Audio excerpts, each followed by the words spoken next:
Hello and welcome to the adventures of David Perkins. This time I'm walking around the temple of Khnum in Esna, Egypt. Khnum is one of the earliest known Egyptian deities and was the god of the source of the Nile. Before Khnum was ceased to be worshipped, he would be attributed with creating all the other gods of Egypt. Khnum was also said to create humans from the Nile's clay. He would mould the figures of babies and then place the figures inside expectant mothers. Khnum had the honorific titles of the Divine Potter and Lord Creator of all things. More often than not, Khnum is depicted as a man with the head of a ram or a crocodile. Take your pick. Choice is yours. His cult centre was based at Elephantine, an island at the present-day city of Aswan in the south of the country. A second principal site for Khnum's worship was here at Esna. This temple was dedicated to Khnum, Neith and Heka. Neith was the wife of Khnum and the goddess of war. Together, Khnum and Neith had a son, Heka, the god of magic and medicine.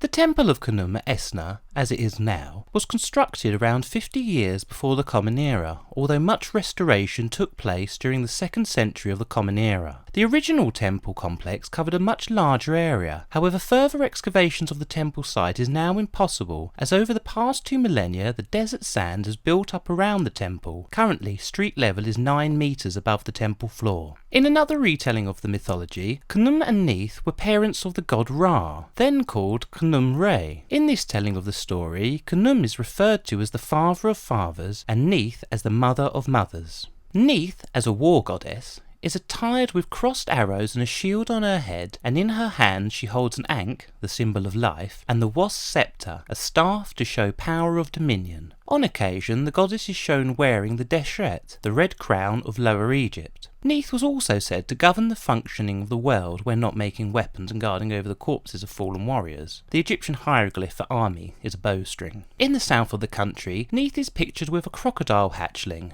the god Sobek. Neith would eventually become known as the Cow of Heaven and the Great Flood. In her cow form of Menhit, she gave birth every day to the sun. Here, the goddess is associated with creation of both the primeval time and daily recreation. Neith, together with Serket, goddess of venomous bites, stings and paralysis, were said to hold up the sky. In the story, The Contendings of Seth and Horus, Neith is tasked with settling a dispute between Horus and Seth as to who should rule the heavens. Neith said that she would cause the sky to crash to the earth should Horus not rule. Neith in this form is known as the celestial cow and takes the form of a cow with stars covering her back. By the later Ptolemaic period, Neith is represented as Urias, the upright cobra, symbol of pharaonic divine authority. Neith's hieroglyph resembles a loom, and as the Ptolemaic dynasty gave way to the Hellenistic, so did the worship of Neith. The Greek ruling class absorbed Neith into the story of the Greek goddess Athena, a creator who wove the universe into being, just as Neith was said to do on her loom every day. The temple walls here at Esna tell a creation story in which Neith brings forth the primeval waters of the Nun, the first land. At the time, Neith was referred to as the Virgin Mother Goddess. The hieroglyphs here read, "Unique Goddess, mysterious and great, who came to be in the beginning and caused everything to come to be, the divine mother of Ra, who shines on the horizon." Neith was thought by the Egyptians of the time, and possibly some of them now, to be the oldest of the gods, at the very least in contention with Ptah and Min. Neith is said to have been born the first in the time when as yet there was no birth. The son of Khnum and Neith was Heka, god of magic and medicine. It was said that he existed before duality had yet come into being. The word Heka is ancient Egyptian for magic, and Ka specifically means vital force.